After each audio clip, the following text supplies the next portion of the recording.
Son Excellence, Monsieur Alassane Ouattara, Président de la République de la Côte d'Ivoire, Monsieur Temoko Méliette Koné, Vice-président de la République de Côte d'Ivoire, Madame Monica Gengos, la première dame de la République de Namibie, Monsieur Patrick Achi, Premier ministre, chef du gouvernement de la République de Côte d'Ivoire,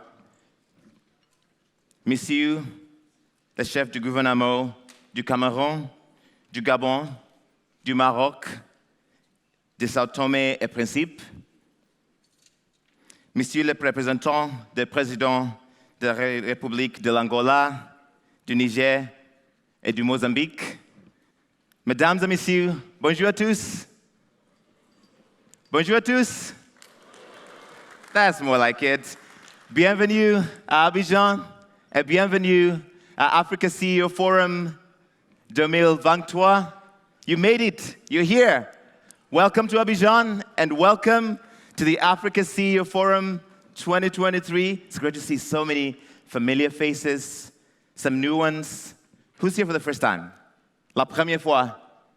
First time. Give them a big round of applause. You're here with us. Second time. Third time.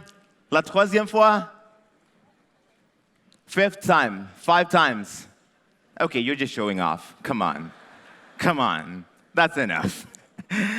I'm Larry Madowo. I am an international correspondent at CNN, host of African Voices on CNN International.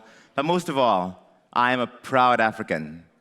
And I'm so glad. Thank you. Yes, you can clap for me. It is so great to see all of you here at the annual summit of the Africa CEO Forum, the largest gathering of the African private sector here on the continent. And we have a lot to talk about. We gather at a time of polycrisis, right? High inflation, energy shortages, so many more problems, bank failures, unemployment, currencies in free fall, even what you saw at the beginning, the dangers of unchecked artificial intelligence. So, there's no better time to be talking about these. The focus this year is from 300 to 3,000, how to deliver the next generation of African champions. And to set the stage for our discussions over the next 2 days, please welcome the CEO of the Jeune Afrique Media Group, Amir Ben Ahmed.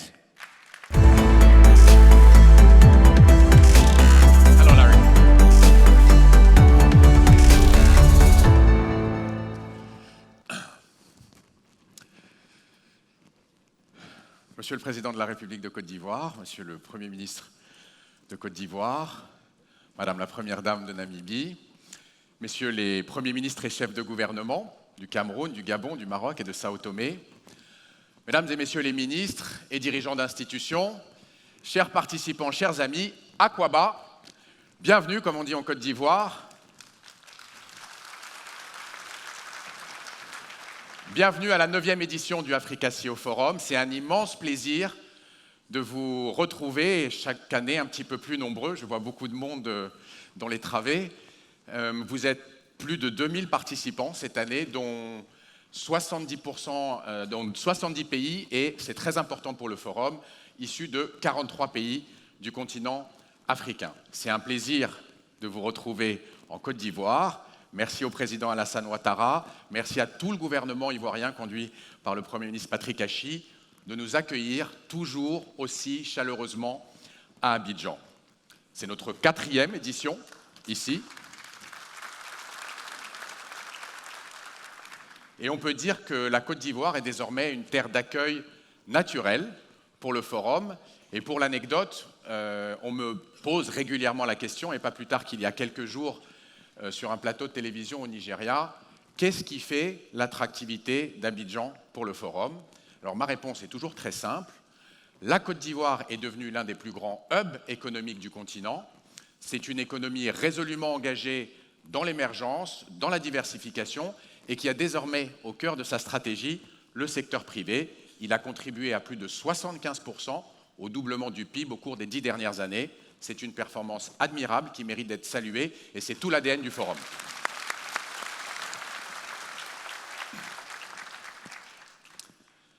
Alors, de 300 à 3000, comment accélérer la prochaine génération de champions africains? Si nous avons choisi ce thème cette année, c'est qu'ici même à Abidjan, l'année dernière, nous avions fait le constat d'un monde nouveau, marqué par de multiples crises.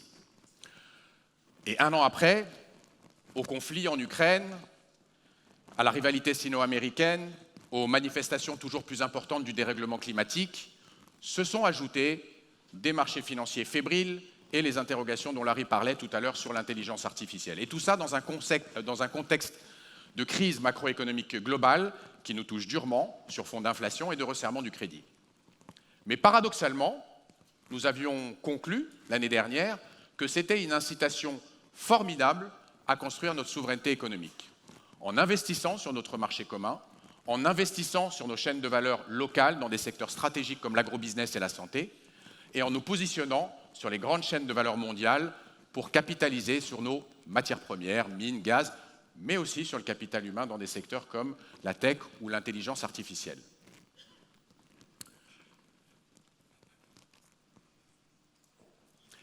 Mais pour arriver à être des acteurs de chaînes globales, de chaînes locales, il y a un élément essentiel à mettre au cœur de notre stratégie. Et cet élément, c'est vous. Ce sont les dirigeants d'entreprise qui êtes dans cette salle. Parce qu'il n'y aura pas de souveraineté économique sans un large tissu d'entreprises, ces PME, ces entreprises de taille intermédiaire, ces grands groupes qui sont tous des pourvoyeurs d'emplois et le relais économique indispensable de la puissance publique. Avec toutefois une attention particulière sur les entreprises de plus de 1 milliard de dollars de chiffre d'affaires, parce qu'elles sont le marqueur des grandes économies.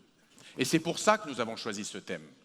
Parce que la France, le Japon, l'Allemagne, la Corée du Sud et maintenant le Brésil, l'Inde sont des puissances économiques parce qu'elles peuvent s'appuyer sur un tissu d'entreprises leaders dans des secteurs stratégiques et qui se déploient au national et à l'international. Alors nous publions depuis, le Jeune Afrique Media Group publie depuis maintenant 20 ans le classement des 500 premières entreprises du continent. Nous avons pris ces données, nous les avons croisées avec celles de nos partenaires, McKinsey, le Boston Consulting Group, et nous avons identifié à peu près 300 entreprises sur le continent qui font plus d'1 milliard de dollars. Et ces données mettent en évidence deux choses. La première, c'est le retard que nous avons par rapport à certaines régions émergentes, le Mercosur notamment, l'ASEAN, qui ont proportionnellement le double d'entreprises de plus d'1 milliard de chiffre d'affaires que celles de notre continent, que sur notre continent. Et la deuxième chose, c'est le faible rythme de croissance, le trop faible rythme de croissance. Sur les 5 dernières années, le nombre d'entreprises de plus d'1 milliard de dollars en Afrique est resté globalement stable. Il y a même des statistiques qui laisseraient à penser qu'elle a légèrement décliné, alors que dans le même temps, sur l'ASEAN, sur le Mercosur, ce chiffre a progressé de 25 à 30%. Alors, comment accroître le nombre de nos champions nationaux? Comment faire de certains d'entre eux des acteurs de classe mondiale? Là, je me retourne vers vous, messieurs les premiers ministres et chefs de gouvernement, qui êtes aux commandes, parce que le rôle de l'État stratège sera essentiel pour atteindre cet objectif.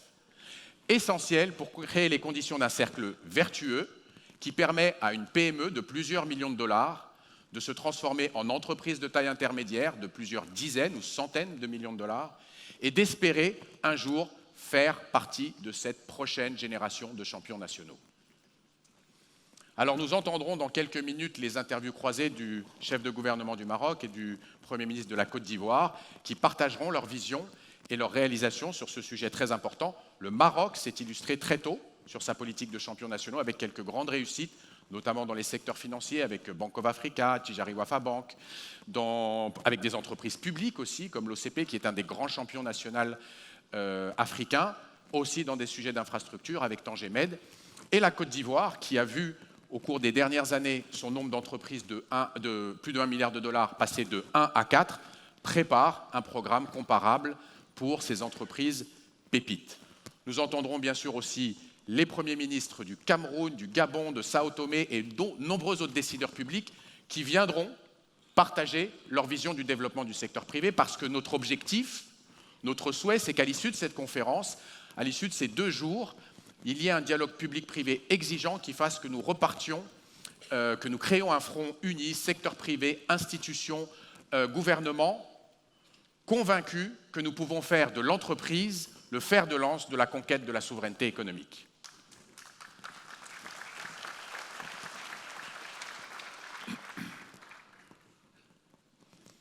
Alors, c'est un vaste programme qui sera très riche. Moi, je voudrais juste vous parler de quelques actualités du forum avant de vous laisser. Je voudrais parler notamment de 2 initiatives. La première, c'est l'AFIS, l'Africa Financial Industry Summit, dont nous vous avions annoncé la création l'année dernière. Cet événement s'est tenu à Lomé, ça a été un grand succès. Il a réuni près de 800 participants, banquiers, opérateurs télécoms, assureurs, fintech, qui sont venus discuter avec les régulateurs, ministres des Finances, gouverneurs de banques centrales, pour réfléchir à comment construire l'Afrique des services financiers à laquelle nous aspirons tous dans le cadre du projet de marché commun qui est la ZLECAf. La prochaine édition aura lieu à Lomé, les 13 et 14 novembre, et nous vous invitons tous à nous rejoindre le plus nombreux possible pour renforcer cette mobilisation collective. La deuxième initiative commencera après ce forum. Nous allons transformer le Africa CEO Forum, qui est un événement aujourd'hui, en organisation. Ça sera une organisation opérationnelle toute l'année qui aura pour objectif d'avoir plus d'impact sur 3 sujets. Le premier, c'est l'influence et la représentation du secteur privé africain sur les grandes questions économiques internationales qui l'impactent. Le deuxième, c'est une contribution approfondie au dialogue public-privé dans certains secteurs sur le continent pour favoriser des réglementations qui libèrent la croissance.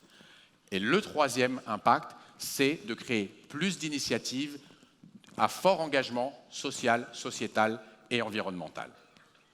C'est un travail que nous allons développer aussi avec d'autres organisations partenaires, notamment l'Africa Business Leader Coalition, qui tient une de ses réunions aujourd'hui, qui est pilotée par le UN Global Compact et l'un de nos partenaires, le Boston Consulting Group. C'est une coalition d'entreprises qui, elle aussi, se réunit pour promouvoir un agenda de croissance durable et inclusive pour le continent. Alors, nous avons commencé déjà ce travail avec un certain nombre d'entreprises. Nous avons identifié déjà 4 initiatives, des initiatives sur la transition énergétique, sur l'environnement de tech en Afrique, sur l'intégration financière de nos marchés de capitaux et sur, c'est très important pour le groupe Jeune Afrique, une meilleure qualité d'information sur le continent pour éviter les fake news, etc., etc. Voilà, nous vous rendrons compte bien sûr de tous ces travaux tout au long de l'année et j'espère qu'on se retrouvera tous aussi nombreux à la prochaine édition du forum. Je vais remercier très rapidement, avant de laisser place à la suite de la cérémonie d'ouverture, toutes les personnes sans lesquelles nous ne pourrions pas faire cette conférence avec autant de succès. Pour commencer, le directeur général de notre co-host, M. Maktar Diop, son vice-président pour l'Afrique, Sergio Pimenta, et toutes les équipes de l'IFC qui sont à Washington et sur le continent. Je voudrais remercier tous nos sponsors, grâce à qui nous pouvons porter haut et fort la voix du secteur privé. Je voudrais remercier toutes les équipes de Jeune Afrique Media Group et du Africa CEO Forum qui ont préparé cette conférence avec passion et énergie depuis quelques mois. Et je voudrais bien sûr réitérer mes renouvellements au président de la République, à tout le gouvernement de Côte d'Ivoire, conduit par M. Patrick Hachi. Merci pour votre hospitalité, merci pour votre soutien, Monsieur le Président.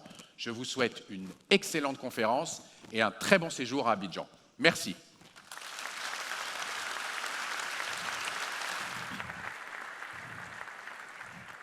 Thanks a lot, Amir, for that fantastic primer.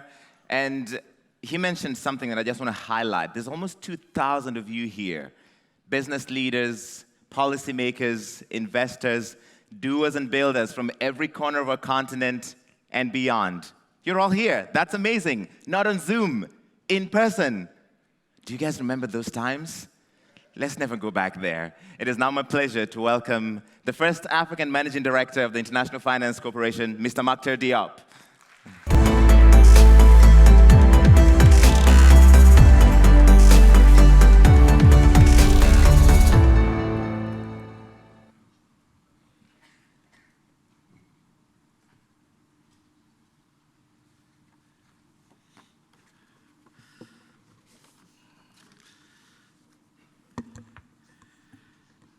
Excellence, Monsieur Alassane Ouattara, président de la République de Côte d'Ivoire et grand frère, Madame Monica Geigos, première dame de la République de Namibie, Monsieur Patrick Hachi, Premier ministre et chef du gouvernement de la République de Côte d'Ivoire, Monsieur Aziz Akhnouch, chef du gouvernement du Royaume du Maroc, Monsieur Joseph Gounté, Premier ministre de la République du Cameroun, Monsieur Alain-Claude Bilé-Binzé, Premier ministre du Gabon, Monsieur Patrick Trovoada, Premier ministre de la République démocratique de Sao Tomé et Principe, cher Amir, honorables invités, mesdames et messieurs, en vos rangs et grades respectifs, bonjour. Je suis ravi d'être de nouveau ici à Abidjan, avec vous pour cette nouvelle édition de l'Africa CEO Forum, organisée par le gouvernement de la Côte d'Ivoire, Jeune Afrique Media Group et la SFI, membres du groupe de la Banque mondiale. J'en profite pour remercier très chaleureusement notre hôte, son Excellence le Président Ouattara, qui est mon grand frère, mais qui a aussi été mon patron quand nous étions au Fonds monétaire et que je rencontre toujours avec beaucoup de plaisir et d'amitié. Président Ouattara, qui est un champion inconditionnel du secteur privé et qui nous accueille ici depuis plusieurs années. Permettez-moi d'exprimer toute ma gratitude à mon ami Amir Ben Yahmed, avec qui nous partageons la ferme volonté de porter la voix d'une Afrique digne et souveraine sur la scène internationale. Il y a un an, nous discutions ici même des premiers effets de l'invasion de l'Ukraine par la Russie, de la hausse de l'inflation, avec notamment la montée des prix des carburants, des denrées alimentaires et bien sûr de l'impact du changement climatique et des défis que cela pose pour nos économies et le secteur privé en particulier. Ces défis n'ont pas disparu. Au contraire, ils se sont multipliés pour aboutir à la polycrise que nous connaissons aujourd'hui, marquée par la concomitance de chocs exogènes, essoufflement de la demande mondiale et de la reprise économique post-Covid, persistance d'une inflation élevée, augmentation des taux d'intérêt par les banques centrales qui sont venues resserrer les conditions de financement international, baisse des investissements directs étrangers en direction du continent. Dans ce contexte volatile et incertain, nous avons besoin plus que jamais de l'engagement massif de tous les partenaires au développement. À la SFI, nous sommes convaincus que le secteur privé a un rôle prépondérant à jouer pour apporter des solutions durables à ces défis. C'est pourquoi nous avons redoublé d'efforts au cours de l'année qui s'écoule. Nous avons augmenté nos engagements à hauteur de 36,5 milliards de dollars, record dans les engagements de la SFI. 11 milliards de ces ressources ont été exclusivement investis sur le continent africain. Cela est un niveau record d'investissement de la SFI. Nous avons également fait cela en intensifiant nos actions contre les effets du changement climatique. Près de la moitié de nos investissements en fonds propres, 47% plus exactement, sont liés au changement climatique. Cela bien au-delà des objectifs que nous étions assignés de 35%.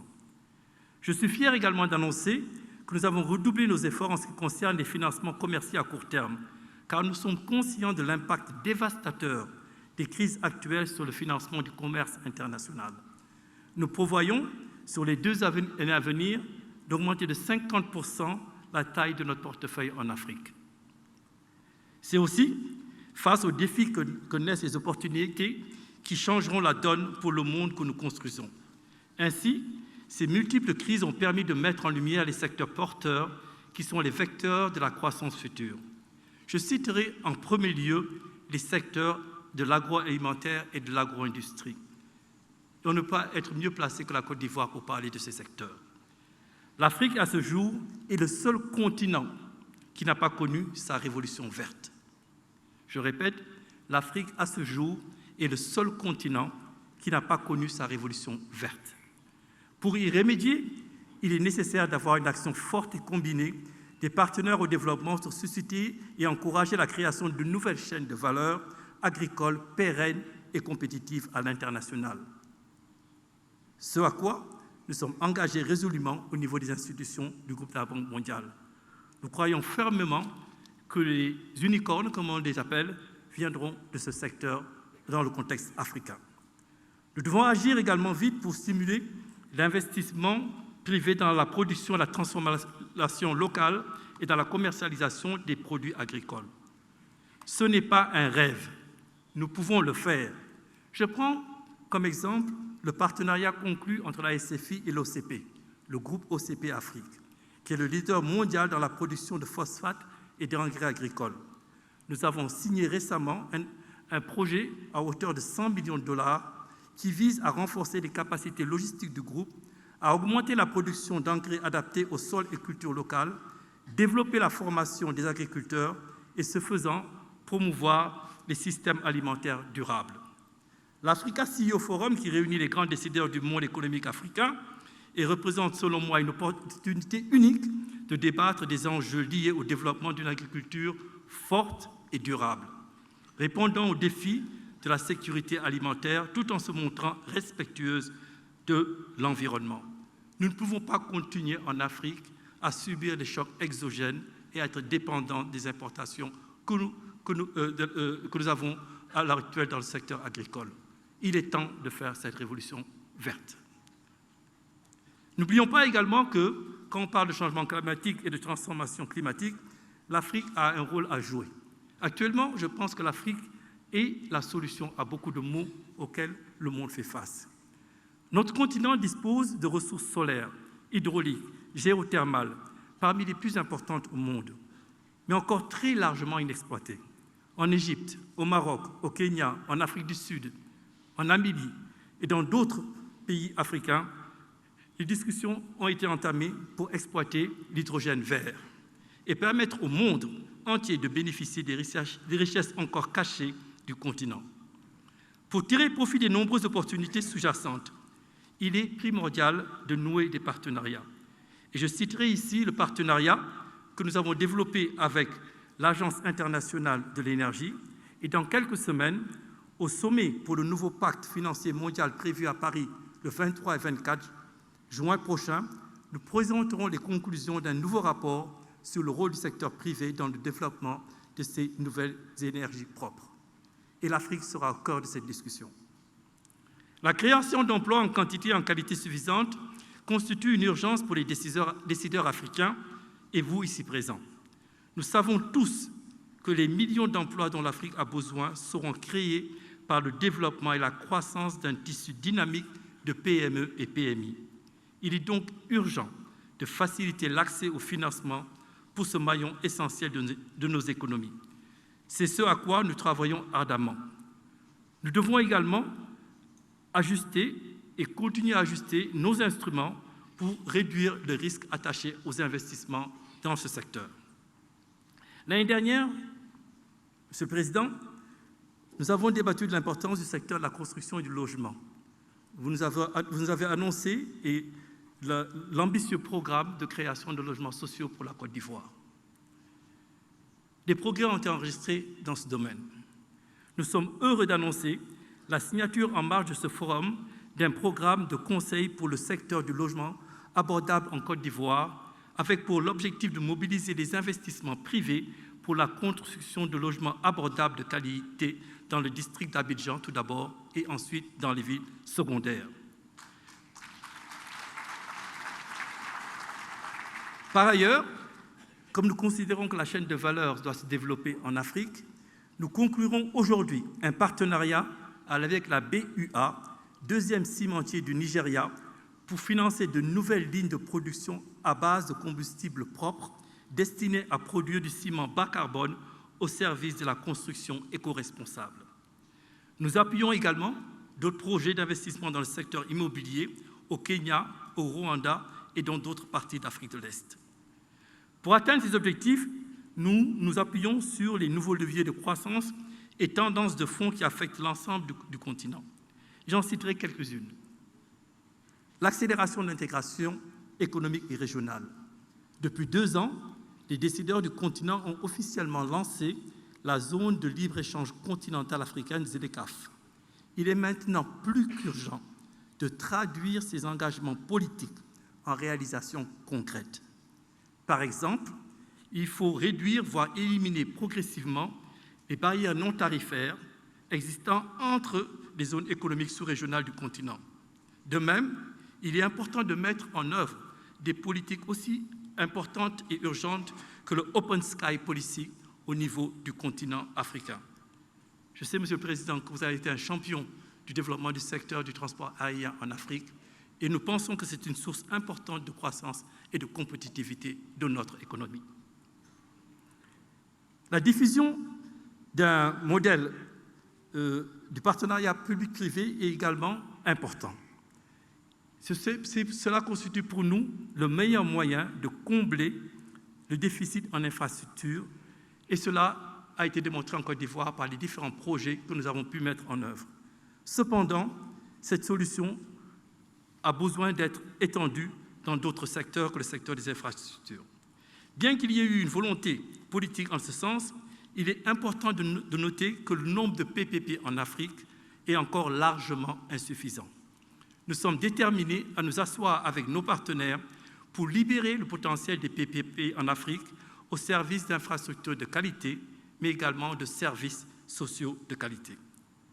La logique du partenariat doit également s'imposer entre tous les acteurs du développement opérant sur le continent. Nous pouvons compter sur des institutions fortes et engagées, telles que la Banque africaine de développement, la BOAD, la BADEA, Afreximbank et autres institutions africaines avec lesquelles nous travaillerons main dans la main.